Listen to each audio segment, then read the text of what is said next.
Welcome to this podcast, Holistic Creators, where we share our unique and universal stories about shaping the future for the 4 Ps: people, planet, purpose, and profit. My name is Swanette Kuntze. I'm a mental coach and your host of this show. My intention for this show is to inspire you on your path to a holistic future. So welcome. Welcome to my podcast, Holistic Creators. My name is Swanette and I'm your host. Today, my guest is Alex de Silva, co-founder of Happy as Larry Group, a wellbeing company specialized in mental health and addiction, helping to change the world, one person at a time. So welcome being my guest today in my show. Thank you. Thank you for having me. It's a pleasure. Yeah, so it's really great because we know each other already for a time, and you're also a podcast host. So this is really interesting to see you again and speaking to you and having you as my guest. Yeah, no, thank you. No, absolutely. It's nice that our journeys have kind of come together now. So yeah. Pleasure to be here. Yeah, and of course you already told me a little bit about yourself, and you really have an incredible story. So your own personal story is really special, and I would like to give my audience some insights how you became who you are at the moment and what you're doing. So give us a little bit about your background, where you come from, and some insights what you learned during all this, during your story. Sure. No problems, absolutely. So my name is Alex de Silva. I'm a co-founder of Happy as Larry Group, as mentioned. My journey before all of this happened was very interesting. I was born in Brazil. I came to the UK when I was 11 years old and couldn't speak the language at all. And so everything for me was a huge learning curve. And I began my journey, I guess, when I came to the UK. I grew up in a huge family in Brazil. I always my family classified me as the 14th child. So my grandmother had 13 kids, and my mum has always been around. She's always been phenomenal, but my grandmother kind of took me as her own son, so I kind of just grew up in this huge environment. But interestingly enough, even though I grew up with all of these phenomenal people in my life, I've never felt part of, never felt like I fitted in. Not because of anything that anybody did at that time. There were a couple of things which I'll get into, but regardless to that, even as I moved on into, a teenager, adulthood, young adult, and moving forward, there was always that thing in me. I could never fit into, the mold, what we look at into society. I never play by the rules. I've always been, told off as like, why can't you just play by the rules? I'm like, I don't know. It's just not meant to be. This just not me. So that's been my journey from the day I was born. My mum was running away. She was pregnant out of wedlock, and with my father. That's a completely different story, which I can get into in a different time. As she was running away, outside of the hospital, I said, "You're not going anywhere," and broke her waters, and I was born. From that day, my life began, and as I said, it was interesting to say the least. I've always had this on and off relationship with my mum. It was very kind of loving, and all of a sudden I felt like I was being rejected, that I wasn't good enough, and I was never going to amount to anything. And the journey just continued all the way through into adulthood. And as a child, that's a hard, thing to experience, because having my own kids now and having gone through my journey, I understand today how powerful we are as one, as human beings, but two, as parents, and our job as parents, which I'll get to a little bit later. So, I had this fundamental, upbringing with my grandmother. She was phenomenal, taught me some incredible things. I grew up in a Catholic family, but it wasn't rammed down my throat. It was just one of these things that I was taught about more. Actually, what was really fascinating was more around spirituality. Around God and, in spirituality, and learning about love, care, kindness, all of these natural things that we do as individuals. But you know, sometimes it can get shadowed by things like that because there are a lot of limitations into what you can and can't believe, how you should or shouldn't behave. So came to the UK and my life changed from then. You know, I was in an environment where I felt quite free being in Brazil. You know, I was skateboarding. I was, you know, when I could, we'd go to the beach and do everything else. I came from a very, very humble family, very humble beginnings. We had nothing, you know, at times. And, you know, and I even said to my daughter a few months ago, you know, I'm going to take my kids to Brazil. But unfortunately, with current climate, you know, that's been stopped. But she said, oh, Dad, I can't wait to see the places that you live. You know, I can't wait to just visit all the houses. And I stopped for a second and got really emotional because I said, you can't. She's like, what do you mean? I said, well, they don't exist anymore. Like, that's how poor we were. Like, I used to live in wooden houses. And at the time in Brazil, you buy the land and you destroy whatever's there if it's not worth anything and you build. So I said to her, I can show you the buildings where my old houses used to be. I said, but there is nothing else there other than just memories. So, you know, that's kind of the sort of the environment I grew up in. But the most beautiful thing about that environment was the love I felt. You know, my grandmother in particular, I felt like she was just always gave me that unconditional love. So that stuck with me. But when I came to the UK, it was very different because I had my mom and I had my aunties and uncles here. And it was very much, you know, you kind of fend for yourself because they were all very busy, they were working, and we, you know, we all come to, you know, different countries sometimes to build a life for ourselves, you know, and it was no different. So my family have always been very hardworking and, you know, people who believed in building something for themselves. And that's what happened. But I was kind of in the midst of all of that as an 11-year-old child who just needed to be cared for. But I had to grow up very, very quickly. And amongst that, going to school, not speaking a language, it took its toll on me.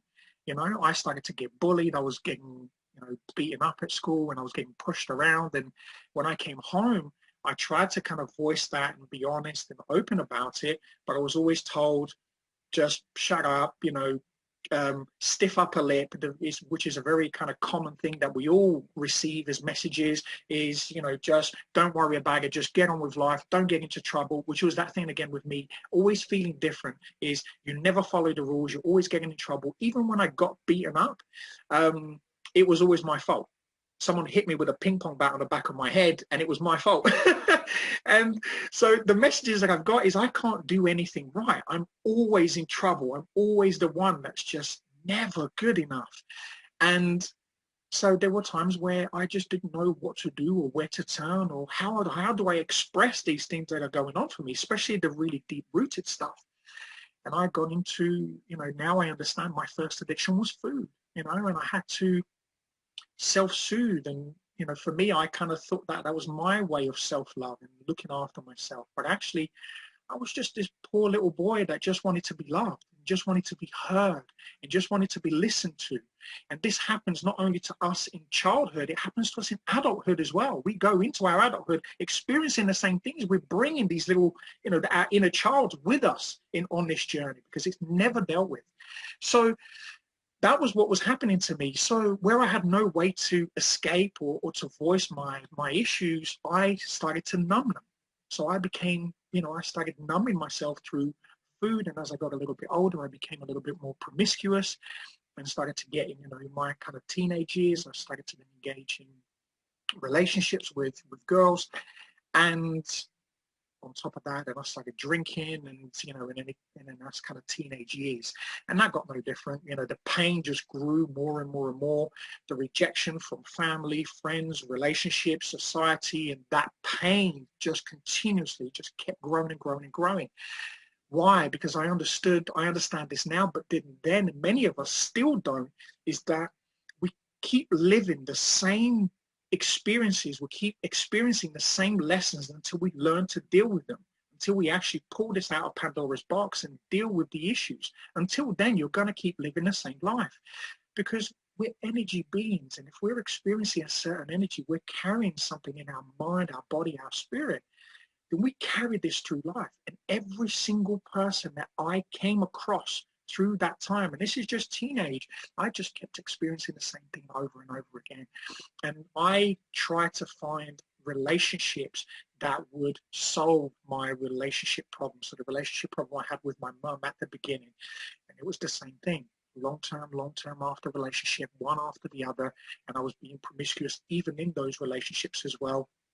Unfortunately, mistreating, women, and there were people around me as well, but never really understanding that it was that deep thing inside me that, again, just that little boy that just wanted to be heard, that just wanted to talk about things. And every time I did, I kept getting the same message over and over again. Just man up, like grow up. What is wrong with you? Take responsibility for your life.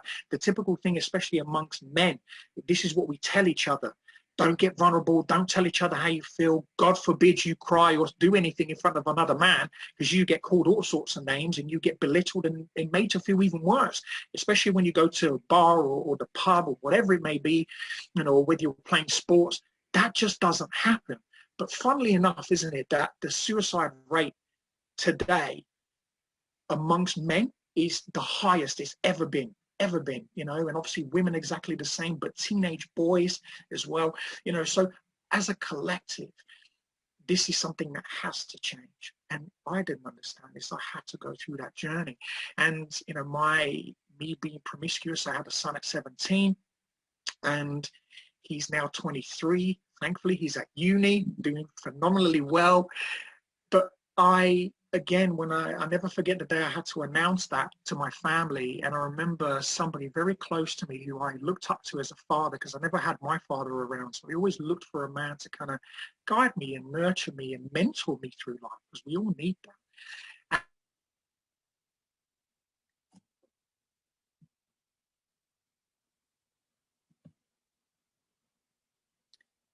Just being me, just always being different, I said, well, up yours, and I'm going to go and show you, everybody, that I can do this. I'll show you. And that was my message into the world, is I'll show you. So as my self-esteem began to go down and down and down, further and further, my ego started to rise. And that's where that I'll show you came from, is I'll show you I can do this. To be fair, it served its purpose, because I did. I got myself, I built myself up into a beautiful career, got myself into a long-term relationship, had a daughter at the age of 24. And I thought, my Facebook life looked phenomenal, 2 beautiful kids. And actually she had 2 as well. So 4 beautiful kids, this beautiful house, car and everything else. So my Facebook life to look at, everybody was like, wow, you've made it. And I was thinking, yes, I did. I did phenomenally well. This is phenomenal. But inside I was dying. I just didn't understand, like, what is wrong with me? I've got all of these things, all of this materialistic stuff, expensive watches and stuff like that, like all of these beautiful things, go on holidays. Why do I still feel this way? Why am I still not satisfied? And same thing again and again. History repeats itself continuously until I stopped and looked at my life. And I didn't have a chance to look then, because I thought, well, you know what, I'm going to, when everything's going really, really well, one of my other things is I self-sabotage. So I self-sabotage my life continuously. Why? Because I grew up thinking that I was never good enough. You are not worthy. Doesn't matter how high you ever get in life, you are never going to be good enough. So that was the constant thing. Even when I was earning, all of this money, more money than I could spend at the time, I was still getting that messaging from family, from friends, from partner, and in the end, I just said, you know what, enough's enough. And I self-sabotaged the whole thing. And I found, drugs, got myself into cocaine. And that journey took me on another 10 years, which was a real self-sabotage journey for me. Before that, I tried to commit suicide once or twice before. Because again, it was that constant thing of, what is wrong with me? Why do I keep doing this? Why do I keep repeating this? Thinking it was all me. And thinking that something was wrong with me. This difference all of a sudden became an issue in my life. It became a problem. Never realizing that it was a gift. But the gift wasn't channeled by me naturally. Which we all do, is transgenerational trauma. This gets passed down from generation to generation through all of us. So it's no one's fault in the end. But it's just something that does happen. And until we get to this point of realization, I went on this journey. So my journey of self-sabotage in this last long-term relationship I had back then, which didn't last very long because I just jumped onto another relationship, but it was a very drug-fueled relationship. And again, another thing that self-sabotage, got into another relationship, but cheating after cheating, never being good enough, and continued to relive this life all the time.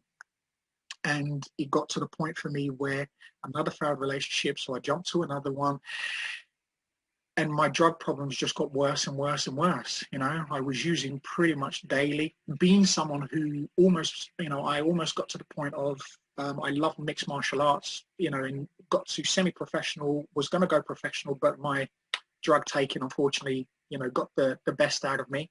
So again, another failure under the cap. You can't even do that properly. So it was, for me, I was just like, man, all right, well, what am I going to do now? So I just kind of got into this journey of F it, let's just live life, YOLO, the usual thing that people get told. So I was making money and spending it quicker than I was holding on to it. But it was all going up my nose, or I was smoking it, I was drinking it, or I was using it on, doing all sorts of other stuff that served me no purpose other than experience. So actually they did have a purpose, but I didn't realize it then. And I'm wasting everything. I've lost things materially. By this point, I have lost things materialistically a number of times. I have hit God knows how many rock bottoms. I have lost houses, materialistic things, cars, you name it. I went from one relationship to another, always leaving everything to them, and but leaving carnage behind me too, leaving all this carnage behind me. So I got into this final relationship and thought, right, this is the one, this is it, having been engaged, the third time I got engaged, never got married, but got engaged 3 times. And, this poor girl, I think, just got the end of the worst of me. And, and she, unfortunately, our relationship again didn't last. She gave me warnings after warnings after warnings, but I got to the point where it was like, you're just being a pain in the ass, and, you're suffocating me. You're not letting me live my life. You're trying to control me again. Everything is always everybody's issue, everybody's fault. When actually it wasn't. I wasn't taking responsibility for myself. I wasn't stopping and going, you need to look at your issues. You need to look at your problems. You need to look at all this trauma, mental, physical, sexual abuse, all of these things that happen to me throughout life, and then as well as all of the experiences that I said, and and I'm kind of fast tracking some of this. Got to the give me a second. So what was this tipping point, like where you had this moment of waking up that everything on the outside was just a projection of what you felt inside and what you created? So there must be something that was, what was this tipping point, or this moment great question. You got it? Yeah, great question. So for me was the end of this relationship that I was in at the time. I had had 2 drug overdoses by this point, and and that was the worst point for me. I was literally, and I said this, and I say this now, I say it actually makes me really sad, but I was living to die. That was me. I was waking up every single day just praying. I used to pray back then, but I used to pray to die. Imagine that. Pray every single day. Please don't let me live another day. Like, I don't want to be here anymore. Why am I here? Constantly questioning this. I went on this journey for a little bit longer. That wasn't my time, but one day I was messing around on a dating website, trying to find the next hookup. And I always makes me emotional. Sorry. I connected with my wife now, the person who's now my wife. And it's phenomenal that I look back in my life now, it's going to be 5 years since we've met each other, so it's not even that long, 5 years, it's not a long time. And I remember when we connected, and there was just something there straight away, and I thought, wow. And she was in recovery herself. Our stories are so similar, from the abuse, the family, everything, drugs, alcohol, the whole thing. And all of a sudden I went, oh my God, and you're living this life? How? And that was the awakening moment for me, where I realized I went into a 12-step program to look at my drugs and alcohol issues, and completely not really realizing that I was also a food addict, sex addict, and everything else. Everything I touched, you know, and got myself into, I was an addict. I'm either all in or all out. And began this journey. And, you know, it wasn't an easy journey because my ego was still fighting to hold on to all of these things that I had learned. I created this comfort zone for myself, but I kept pushing forward. That's the one thing about me, is I don't give up. Even if it's the worst thing, I don't give up. I will go to the end, and continue to go. And I found recovery. You know, I managed to find recovery eventually after having a really bad lapse. That I think if I had and I say this very openly and honestly, I think if I had a gun in this house, I would have shot myself. That's how bad it got for me, because the pills, the drinking, nothing was killing me. So I just thought, well, if I did have one, you know, I would have. And thank God I didn't. So I managed to go back into, you know, a meeting, a 12-step meeting, and actually got myself a sponsor in a program, and never drank or used since, thankfully. I celebrated 4.5 years on the 12th of December. So that was the beginning of the change in my life, you know, being able to get myself out of that space. Great, I got clean and sober, but I'm still left with me, you know. So what about addicts? What about the traumas? What about everything that you've learned? All of these things now. So now I'm stuck. Now I cannot run away from myself, because now everything has been opened. You know, I've worked through all of these things, and I've started to then realize I need to look at me, because I've got this bag of experiences that I keep carrying, and this luggage just gets bigger and bigger and bigger and heavier and heavier and heavier. And I was in recovery, I was clean and sober, but there were times when I was like, why am I still here? Like, what is my purpose? Seriously, like, I don't know what I'm doing here. And I was still feeling anxious, depressed, you know, and there were times where I felt suicidal too. Never took it forward, but, you know, the emotions were still there. So I started to work with a therapist, and this therapist was also a Buddhist monk. And we started working on, you know, just trying to kind of uncover and discover things about myself. And these things then started to come to surface, because I became willing, like I was willing to get clean and sober. I was willing to look at my problems. And that is the root of everything, is understanding exactly what the root cause of our suffering is. And he showed me that. So I started to study, you know, Buddhism, and started to meditate with him. I was seeing him twice a week, and then started to then study mindfulness meditation and breathing, and just kind of being and sitting in stillness and allowing these things to come forward. And continued on this journey for years, you know, and put that into a practice. And, you know, my wife and I then eventually got together. Our relationship was very back and forth. We'd split up for a while, but eventually we got together and stayed together. I went and got her. It's like, we're going to write our story one day, and it's definitely a book. So we're something that we're going to put together one day, because it is a phenomenal journey, you know, that we've been through, you know, completely separately, but it's really remarkable how our journeys actually crossed paths so many times, and we ended up in this place. And I've realized, together we've realized, you know, she always wanted to become a therapist, so she went and studied a master's degree in addiction therapy and psychology. I always wanted to be a coach, so went in and started a life coaching course, but never finished because I was too busy, you know, destroying my life. But when I was ready, I started and finished it. And continue still to learn, and continue still to learn, grow, develop. And that has been my journey. You know, I always work on myself. And the one thing that I do, not just from a personal perspective, but even as a business, everything is about healthy mind, body, spirit.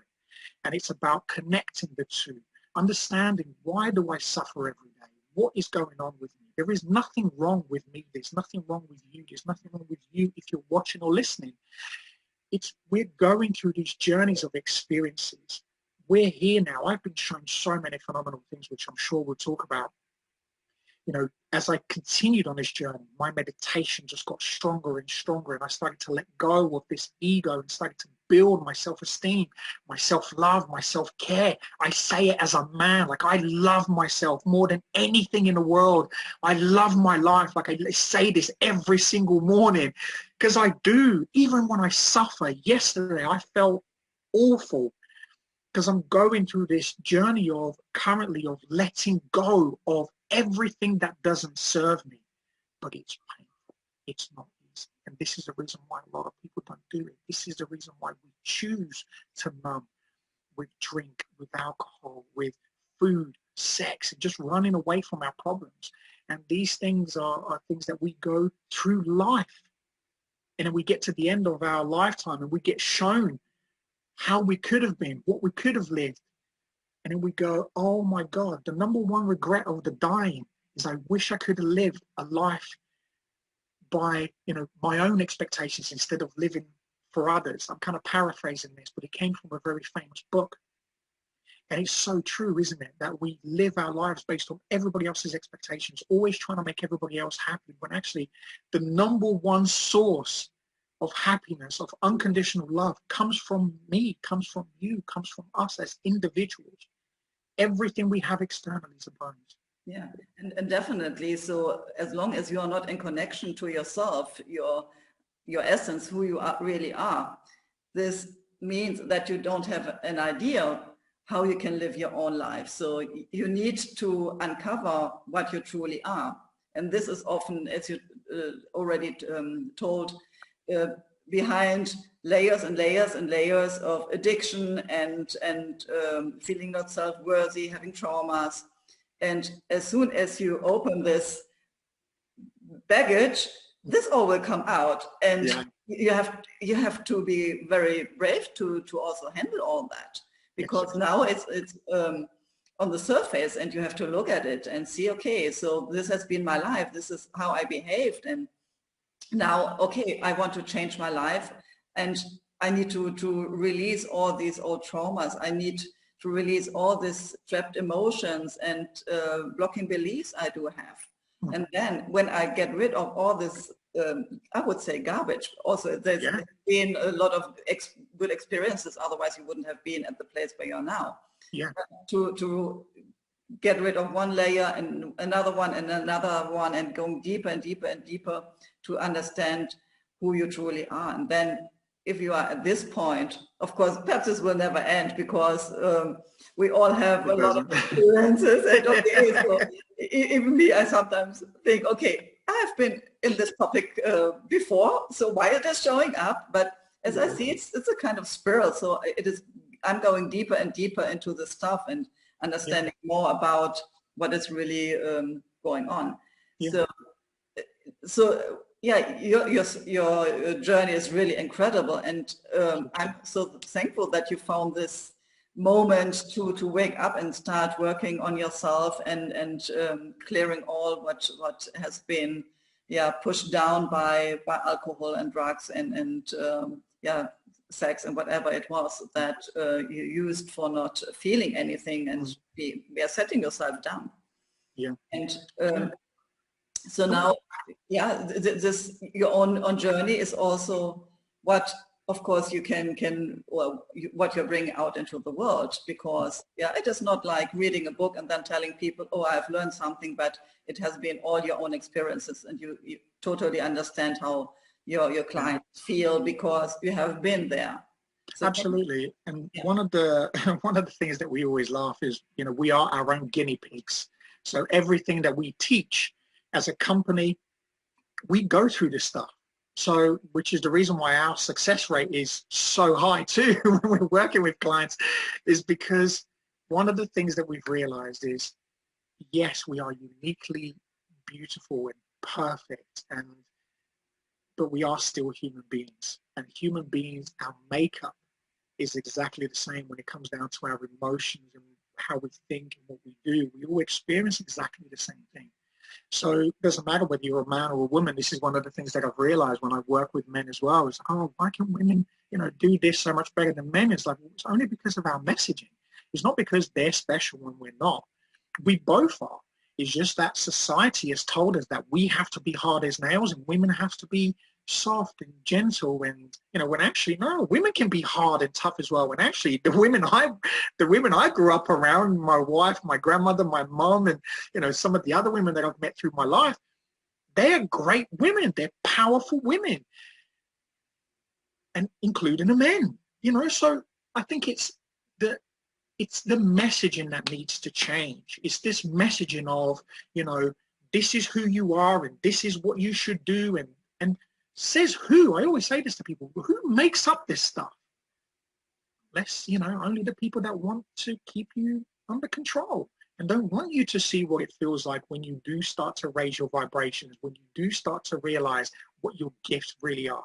Isn't it funny that they say, oh, it's the 1%, the 1% of people that have all the riches, they have all the success, they have all the money, where apparently 99% of us have to starve and die and live in pain, misery. Who says that? Where does that come from? And that was the thing that I always challenged. I always challenged that status quo. Is who says these things? And it's society. It has comes from somewhere hundreds of years ago, where we've been told that this is how women behave, this is how men behave. And, if you're one of the lucky ones that make it into success, then you're an elite, then you're on a different level. That's the biggest pile of crap I've ever heard in my life. Because there is so much abundance on this planet. There is so much things that we can do as individuals. We all have these most incredible gifts that we've individually been given. Yet we go to our deathbeds never knowing who we are, never knowing who we are. And all of a sudden, then we wonder why, we continue on this hamster wheel of depression, anxiety, suicide, drugs, alcohol, whatever people use to numb, and continue to then complain about why their lives aren't good enough. It's because we've lived in this society. Thankfully, it is changing. In a society that has continuously told us that you are not good enough. We see it on media, we see it on TV. You're not doing enough. You're doing too much, or you're not doing enough. You're responsible, or you're not responsible. Wear a mask, don't wear a mask. 1 meter, 2 meters, 100 meters, 50 meters. Do you know what I mean? Like, everything is always confusing. You're wearing too much makeup, you're not wearing too much makeup. You're too strong, you're not strong enough. You're too fat, you're not fat enough. Do you see how damaging that is? And especially for us now doing the work that we do, and as I said, we're guinea pigs to this stuff, and we've been through this. This is just my story. You need to hear Lucy's story, and then you put us both together and you understand why we do what we do, because we have come from a man and a woman who has suffered beyond belief, and there's people out there who have too. But the thing is, the most beautiful thing about your suffering, I want you to listen to this if you're going through tough times right now, your suffering is your biggest gift. It doesn't seem like it. And you might think, how is that even possible? I went through the darkest times of my life, as I said, and I literally could not see the light at the end of the tunnel. But the one thing I've realized is my higher power, God, the universe, the creator, angels, whatever you believe in, guided you to this day, to now, where you are, still shining that light for you until you can get to that point where you get to the end of the tunnel, you go, oh, wow.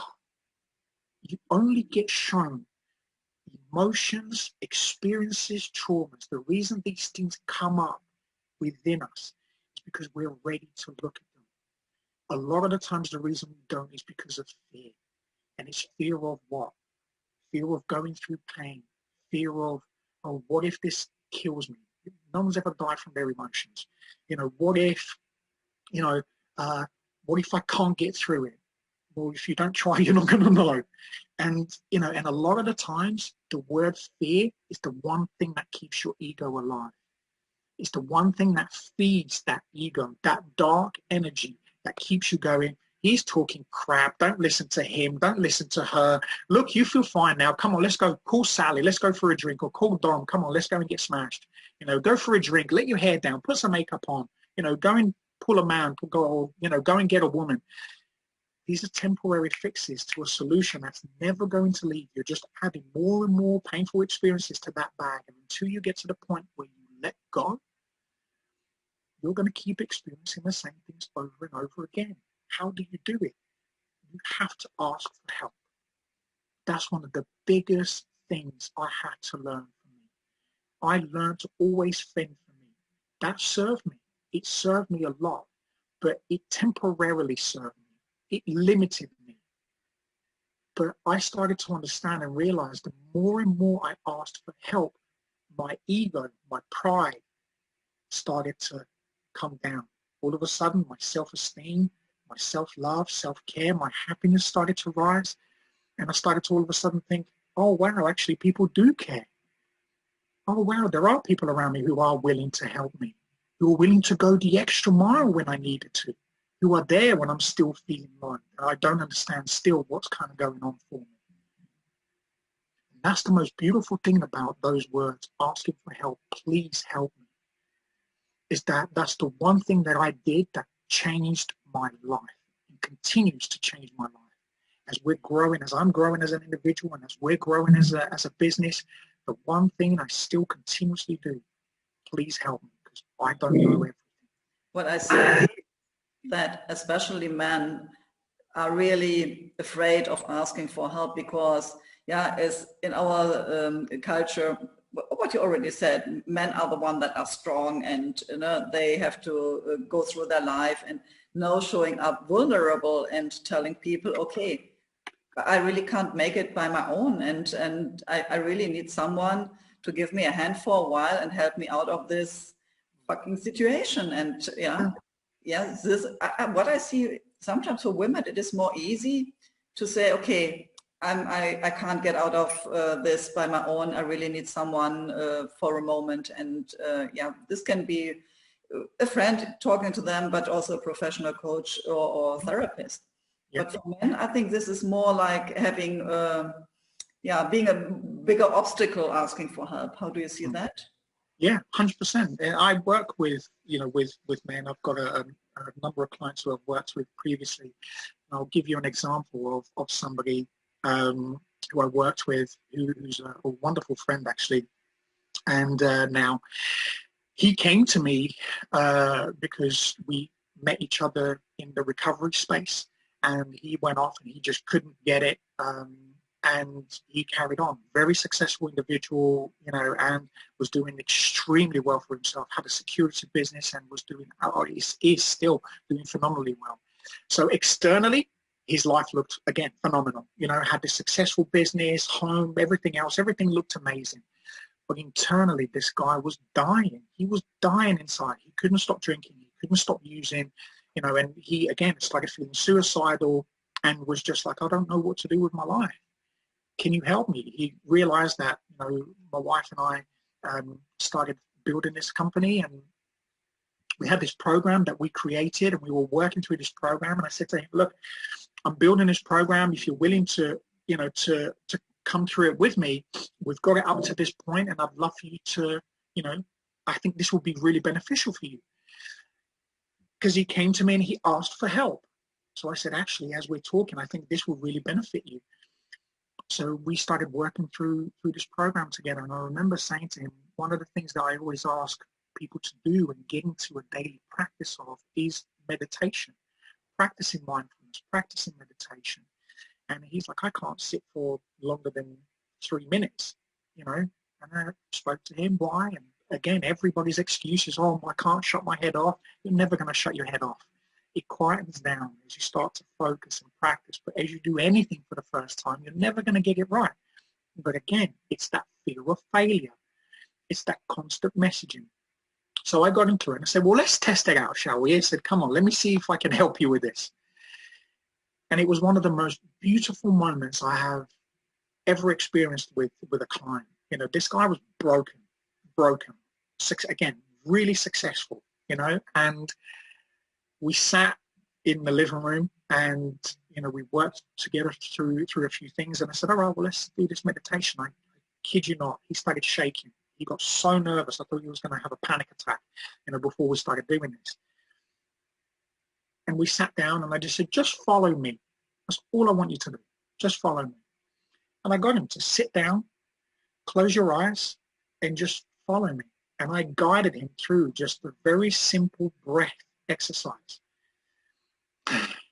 This is a guy that couldn't meditate for 2 minutes. I got him to meditate for 20.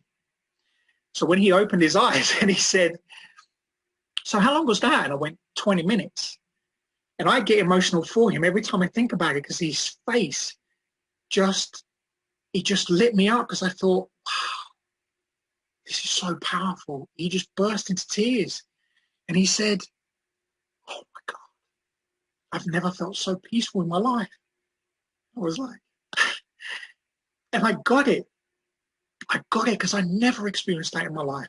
So I connected with him and I said, yeah, welcome. This is how simple this is. And then we gave each other, like, a bro hug, and he was like, oh my God, what did you do to me? And I said, I've done nothing. You did it. I just guided you through it. And then we went on and carried on working through this, and I saw him the other day, and his wife's pregnant, he's having a baby, and he's still successful, still doing well. And it's so beautiful to see, his life. He still has ups and downs like we all do.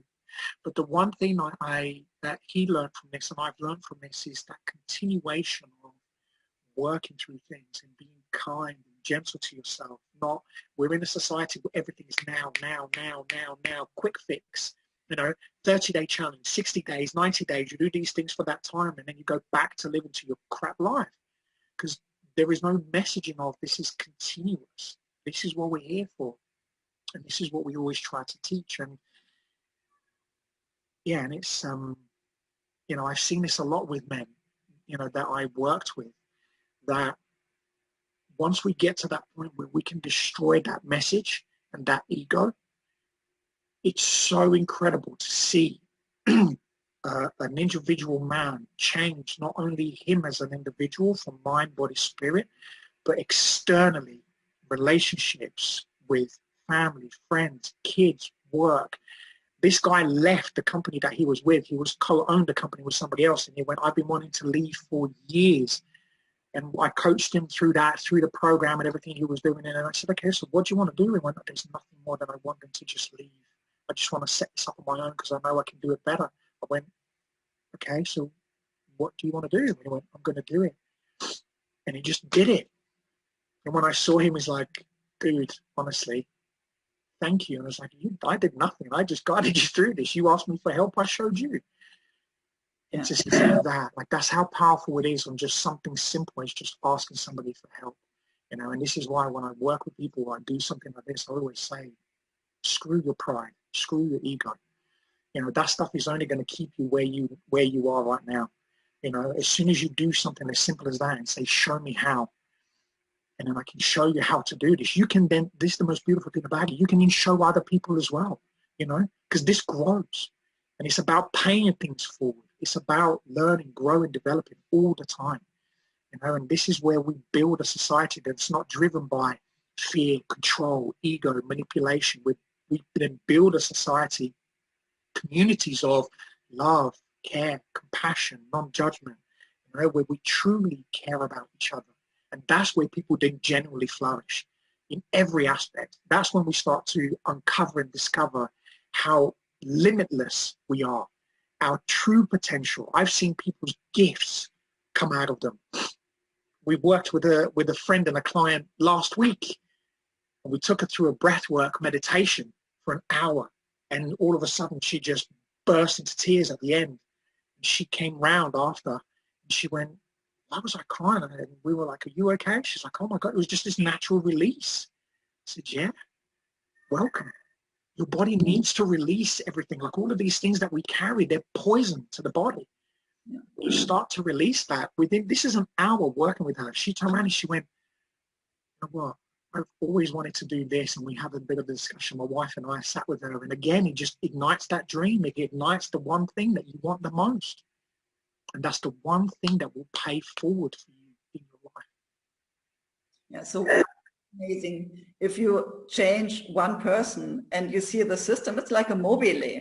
Yeah, you change at this side and the other things have to move with it. So it is really, if you change one person, the environment and the people that are in the system have to change as well. And so it is like they're giving it to the next one and the next one. And so you create a kind of wave in the system only by starting one and another one and another one. Absolutely. Yeah, because we vibrate, we're energy, we're one. We are one. We are all connected. We're here to have an individual experience, but our energy, our soul, our spirit, whatever you want to call it, we're all one. We all connect to the exact same thing. You know, and this is something that has been taught for thousands of years. Thousands and thousands and thousands of years, people have known this. Ancient Egypt, you know, the Mayans, you know, the Amazonians in Brazil, you know, every single one of these, like in Asia, you know, the Buddhists, Hindus, you know, you name it, Chinese, Japanese culture, isn't it interesting that every single one of these ancient cultures tell exactly the same story? And this is what, you know, what has happened to us, unfortunately, is, you know, yes, we've advanced in technology. Yes, in the last, you know, few hundred years, you know, we've been able to build these amazing things, you know, this laptop and computers that we're able to do fascinating things with. But as human beings, we've literally gone, we've stopped in this like second, third dimension, which is currently where we're sitting at. And what's happening right now is we're being forced, no choice. You're being forced now to grow. You either grow or things, unfortunately, are not going to be very pretty. And, you know, and this is the most beautiful thing about this is allow the growth to happen.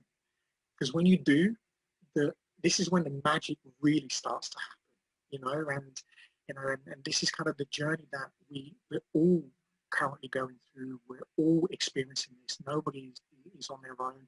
And because we are kind of vibrating in this, you know, people who are vibrating in a lower frequency, they're going to vibrate together. They're going to be scared. They're going to feel, you know, their egos are going to go, oh, look at them, always happy. Look at them. Who do they think they are? Blah, blah. I was one of those people. I was one of those who would sit there and make bad comments on people's things or felt jealous or envious because of, you know, other people's lives seemed so much better than mine. But actually, when I started to then do this work on myself, I started to then vibrate at the same energy level. And I'm like, oh my God, I need to tell more people about this. This is phenomenal. What are we doing? Why are we buying into this? Excuse my language. Why are we buying into this bullshit that people keep telling us of how we should and shouldn't live? And this is what's happening right now. And, you know, and the more and more people who can just take one step, it's just simply one step at a time to just start to go through this healing process, you're going to uncover and discover things in your life you never, ever dreamed was possible. You know, and I've done this in the last few months, not years, in the last few months, the things that I have been shown and experienced, the things I've been able to teach people has just been absolutely phenomenal. But it has to start within the individual. You know, we always seek answers and experiences externally. You know, the famous words, you know, oh, I'm going to go on my soul journey, you know, and people go off and they go, oh, soul searching. Oh, I'm going to go and soul search. And they go off on these traveling, you know, experiences. They go to India, take loads of selfies, do ayahuasca in Brazil, or they go off and, you know, and do meditation. They go to Bali and they get all beautiful, and then they come into London and their problems are still waiting for them, and they still go back to drinking and using and abusing and doing all of these, you know, awful things to themselves. And then they go, oh, I'm going to go soul searching again. Sit still. Soul's in here. It's not out there. The answers that you're looking for are never going to be external. These beautiful things that we have, these are just temporary solutions to our problems. But these could be huge benefits for us, you know, money, houses, cars, all of these things. Yeah, they're great to have. But when you're on your deathbed, you can't take any of that stuff with you. But when you sit and you go through that pain, sometimes it can be extremely painful. But I say this all the time, it's short-term pain and it's long-term gain. The rewards at the other end, it's undescribable. Like, there is priceless. It's phenomenal. And every single person that we've managed to work with, that I've worked alongside with in our own personal journeys, it's absolutely phenomenal what comes up and what we're able to truly see about ourselves. You know, but we have to take that step. What I see, especially in these times, that we are in a lot of countries in the second lockdown, and people are so much in fear, anxiety, and also feeling isolated. A lot of people are alone. They don't have family and friends around, and they can't even go out and connect to other people at the moment, or doing their sports, and this insecurity. Nobody knows what is going on in the next year. So how long will this take? Will it ever be solved? I see in the global consciousness really this energy of going down and more down, like the frequencies are stuck very, very much down. But on the other hand, I see more and more people also waking up and understanding, okay, so there's something wrong going on here at the moment, and we really need to find our way out. We need to understand how we come back into higher frequencies, and to create a world that we really want to live in. Nobody wants to stay in fear and anxiety and insecurity. We all want to feel love and compassion and being seen, and to bring the best out of us. Absolutely. Yeah, absolutely. And this is exactly, what you just said there was spot on, because what's currently going on is this huge divide in people. People who are starting to kind of just understand and wake up to what's going on at the moment, and starting to realize that, hang on a second, this doesn't feel right. When you think about things, you go straight into fear, because this is what's triggering every single day. Every single day you're being triggered, fear, constantly. And when you're triggering your fight or flight system, we don't live, in a cave. We're not cavemen anymore. We don't have to run away from saber-toothed tigers and dinosaurs, and we're not at that stage anymore. But what we're doing is we're being told and guided, into believing something that, that's putting a lot of pressure on us as individuals. And it's so hard because a lot of us know deep inside this doesn't feel right, but the fear has taken over so much that it's now created this divide in people. Whereas some people have gone down, into, because the thing is you start to vibrate into anything that lives under fear, under the fear umbrella, stress, anxiety, depression, you name it. As soon as you start to live in anything that comes under fear, and you start to behave within that energy vibration, you're going to start coming downwards. You're going to start feeling sick. You're going to start feeling ill. You're going to start getting worried and stressed, so on and so forth, depression, and your life's going to get into that. And what happens as well, you then start to surround yourself with more and more people who feel exactly the same. Why? Because human beings want to be together. We need each other. But the thing is, when you collectively come together in fear, what do you think you're going to breed? You're not going to breed love. You're going to breed more and more fear. So you're going to start, continually going into, and this is what's happening, is there is a huge, circle of individuals who are in this bubble, and then there is, others who are daring to turn around and say, sorry, no, I'm not doing this. Everything that's external, I understand, I follow guidelines and I do everything that I need to do, and I'm respectful. Why? Because when you live in love, in kindness, and care, and compassion, you still have the respect to follow a guideline. You still have that love and compassion and non-judgment to continue to just do what you need to do. But you don't buy into the bullshit. You just keep living in that cycle, and you keep growing, because you know that this is going to get found out, that this is going to start to, you understand this doesn't make sense. But the thing is, isn't it funny that the people who are living in this kind of bubble are the ones that are constantly being degraded, are constantly being said, you're this, you're not doing this, you're not doing that. And isn't it funny that everybody in this bubble are the ones who are judging, spitting, screaming, shouting, violence? I'm like, is this just me, or am I missing something? Shouldn't we all be here where we're actually caring about each other? We're being told now globally to tell on each other. Go tell on your neighbor if they're not doing something right, if they're going to go and see a family member who's not well or who could potentially be dying. Go and tell on them. Go and call the police. What? Honestly, that's one example. That in itself for me is just that. When I heard that, it was alarm bells. I was like, this is not just me, like I'm not going crazy. You cannot tell society to turn on each other. And it's as black and white as that. People turn on each other. And do you know what's happening? These people that are living in that fear and this scaremongery, they all turn on each other. And this is what's happening. And I pray every single day. And I always just ask, like, come on, let's keep working. Let's keep bringing people over this side. Because you all deserve it. When you come over this side, you start to see what's going on the other side. And you start to realize, I don't want anything to do with this.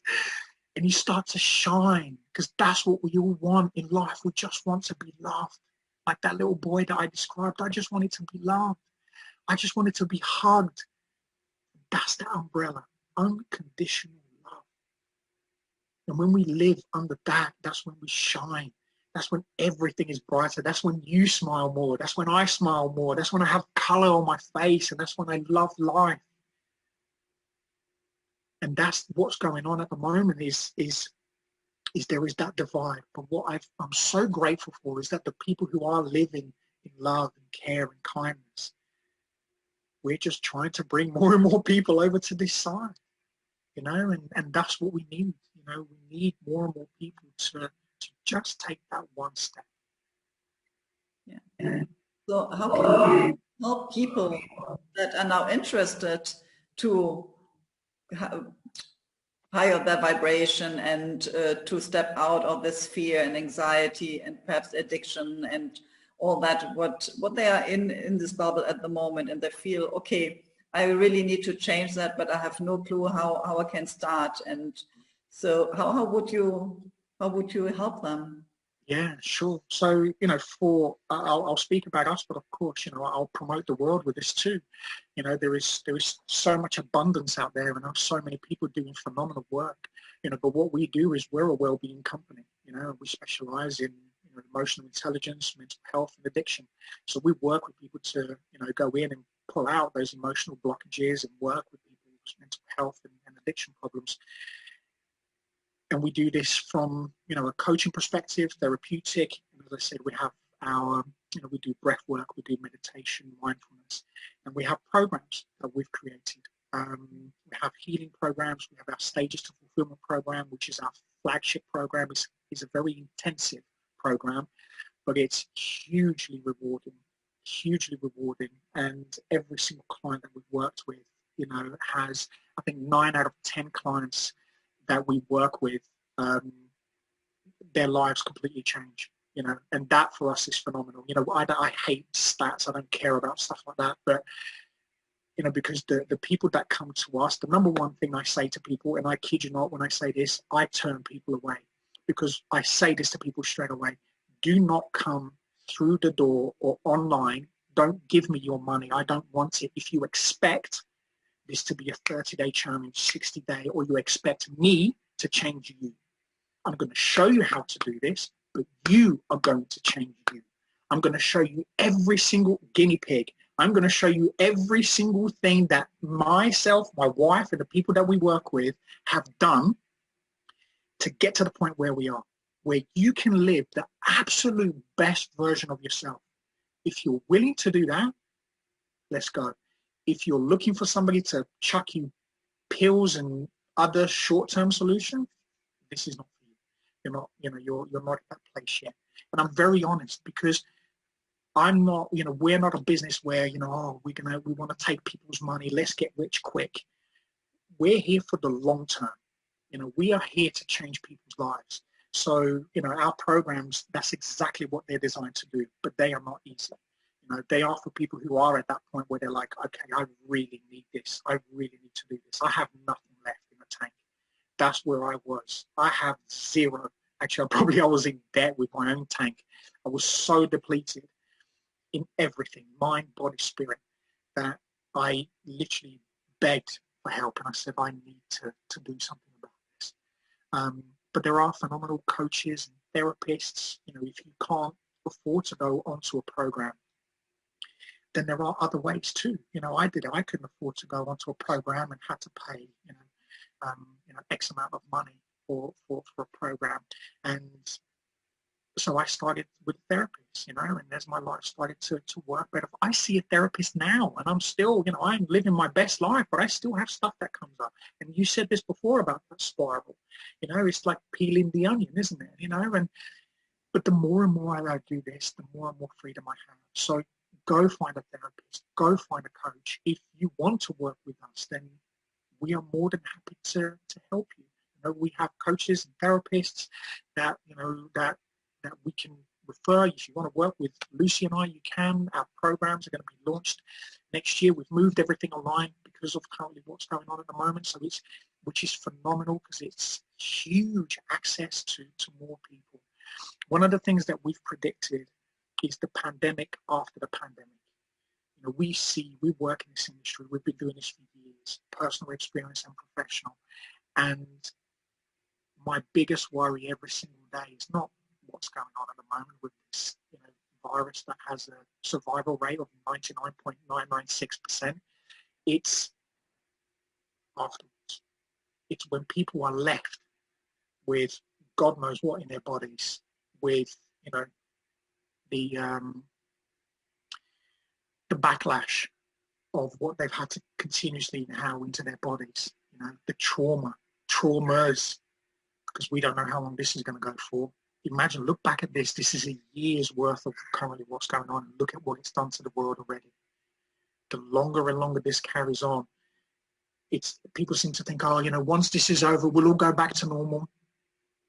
You won't, because it's afterwards. And this is what we're preparing for. And this is why it's such a pleasure. And thank you again. Huge gratitude for letting me be here and, you know, and talk to you, because we can tell people and say, you need to start working on yourself now. Like, you know, this is stuff that cannot longer, you know, you can't carry on, you know, living in this life and thinking, oh, I'll be okay, everything will be fine. I did, you know, and I'd hate to see, I've lost a few friends, you know, and people who are close because of currently what's going on, and also because they got to that end point, you know, and they said enough's enough. And it's heartbreaking, you know, that our slogan is helping to change the world one person at a time. I can't put that pressure on myself because it's too much. I'm not God. But it's just that one person, you know, it's that one person whose lives that if we can touch and change, the ripple effects of that moving forward is phenomenal, you know. And so yeah, hopefully that kind of answers the question. I know I kind of went on a little bit. So you really got deep into all what is going on in the world at the moment, and how much people really need support in the personal growth and understanding how to come out of this situation again. And what I also see is that, yeah, at the moment we get into the second lockdown, and with that, of course, there comes more pressure on the people, and yeah, we'll create more people that go into depression, and also already the suicide rate is going up. So yeah, people can't stand it anymore, and so reaching out a hand and telling people, okay, go to a therapist, a coach, use a program, and you can do breath work or meditation or anything like that, but start now. You don't have to waste more time, because we don't know how it will go on, but we need to stabilize you now and not in half a year or whenever. So listen, sorry to jump in, the healing and everything that you need in order to survive, not just this currently what's going on at the moment, but just in life in general, is within you. Everything you need, not outside. Everything that you need is within you. I'm going to say this, I'm not going to elaborate too much, but you don't understand, and I'm talking to every single person that's watching this and listening, you don't understand how powerful you are. I've been so blessed to be shown this and to see our capabilities as human beings, just as individuals. When we come together as collectives, oh my God, it's just phenomenal. It's phenomenal. But it cannot come from fear. It has to come from love. So this is why it's so important that you do this work on yourself. come and we'll help you, or if you're comfortable with somebody that you already know and you did some work and it's helped, continue doing it. Continue doing it, because the answers are within. Everything that you seek, everything that you need is within you. The wants are always going to be there, but it's the need. And right now, you need to look after you. And for those who are struggling, maybe even contemplating suicide, please, before you do anything, reach out to someone, a friend, a family, us, email. I don't care. I will pick up the phone to you. I don't care where you are in the world. If you need to talk, I happily will talk to you. But whatever you do, do not end your life. And I'll explain why. The chances of you being alive today, right now, listening to this podcast or watching this video is 400 trillion to 1. It's been scientifically proven. I've taken this, I've heard this a number of times, and I've looked into it, and it's true. 400 trillion to 1 are the chances, the odds of you being alive today in this very moment. That's how precious your life is. So you have to understand there is a reason why you are here. The reason you're not seeing it, the reason you're not receiving that message is because you're living in fear. You're living in that place that you're not opening yourself up to be able to see. You're not allowing yourself to heal, to go through the process so you can receive. And I talk to people and I say, when we live in scarcity, we receive nothing. We continue living in this place. When you move over to unconditional self-love, self-care, self-respect, healthy mind, body, spirit, you start to attract what? Abundance.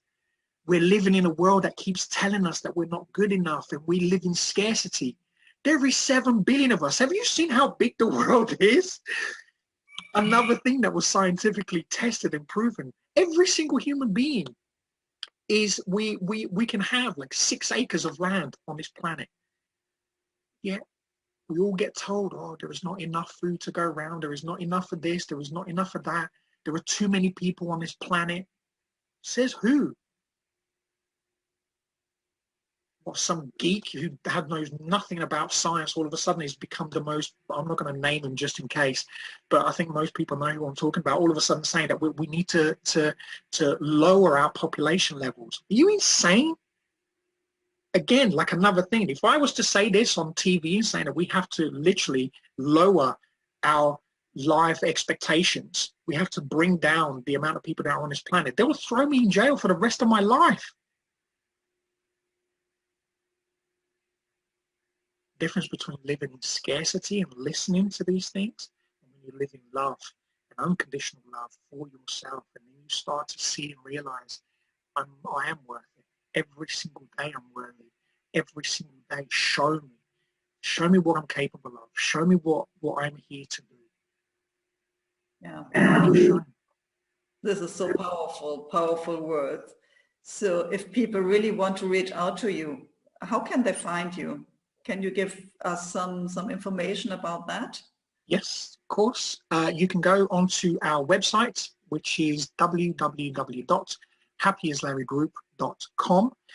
And we also, if you just go Happy as Larry Group on Facebook, YouTube, Instagram, LinkedIn, you can connect with myself and Lucy, and you can keep up to date with everything that we do. There are forms on our website that you can email us. If you go onto my Instagram, which is just Alex Silva, and I have a Calendly there, so if anybody ever wants to speak to me or ever wants to, to kind of reach out, you can reach out to me there as well. Great, wonderful. So a lot of possibilities to reach out to you. Yes. I will put all the links down in the description so people can click and find you easily. Yeah, wonderful. And so last but not least, do you have some tips people can start right now, helping them to higher their vibration? What can they do? Oh, 100%. I'll give you a few things. Number one, gratitude. Every single day I send one of my mentors 10 things I'm grateful for, between 10 and 15. And the reason I do gratitude, because again, You don't have to trust me, but we've done a lot of work on this, but it helps to overcome depression. Depression brings our vibration down. It makes us think that life is crap and it's not good enough. Gratitude helps to raise that vibration, helps you to see how beautiful this world really is, how beautiful you are as an individual. Gratitude. Daily meditation, just something simple. All you need to do is just mindfulness meditation. What I mean by that is just sit mindfully on your bed, on the sofa, on the floor, on the pillow. You can even lie down. Set yourself a timer for 5, 10, 15 minutes. Start slowly. And just breathe, consciously, mindfully breathe. If you just do just that on its own, every single day, people go, oh, I don't have enough time. You have 24 hours in a day, so that's a lie. Make time. 5 minutes. Find a beautiful place for yourself. Go outside, go in nature if you can. If you live in a hot country, if you're in the UK, maybe not. And just spend that little time with yourself. Connect with the world. Go in with an intention. Have an intention of self-healing, guidance, something that's going to help you to come out of the place where you are at the moment. Number 3, I'll give you one more, which I do every single day. It's just a positive affirmation, something that just tells me that I'm good enough. And one of the things that I always say is, I love my life. I love my life. And even now I say it, the energy comes out of me, like, I love my life. And I say it like with my arms on here, or I'm sitting on my bed. And usually my wife and I, we take turns on waking up with the baby. So when she wakes up with the baby, I wake up and she comes and gives me a cuddle on my chest. So grateful. Even makes me emotional. That's how grateful I am. This is the beautiful thing about just these 3 things that you can practice. Just that, just positive affirmation every day. Just something for yourself. I love who I am today. Even when you don't, just start to understand how beautiful you are. Or I'm a powerful human being. I'm capable. Little things that you can use. Something, an action, visual. I always say visual affirmation. Because if you can see yourself being that person, you're going to become a dying drug addict to where I am today. A person who was told from being a little boy, mentally, physically, sexually abused, today, that's not who I was. That's not who I am, and that's not who you are. You've been given conditioning from people, places, things that are not yours. As soon as you do these 3 things, gratitude, daily meditation, and this visual affirmation, you will start to see, just simply every day, you will start to see changes in your life. You really will. Wow. Thank you very much for giving us so much insight, telling my audience a lot about your journey and what you have been through and what you're doing now and how you help people. Thank you very much for being my guest. My pleasure. No, thank you for having me. Thank you. Okay. See you soon. Bye-bye. See you soon. Bye. Thank you for listening or watching my podcast, Holistic Creators. If you want to know more about how I can help and support you, have a look at my website, Spiritual-Changemaker.com. You can also join my Facebook group, Spiritual-Changemakers-Community. Stay tuned for the next episode by subscribing to this channel. And you also can check the previous episodes.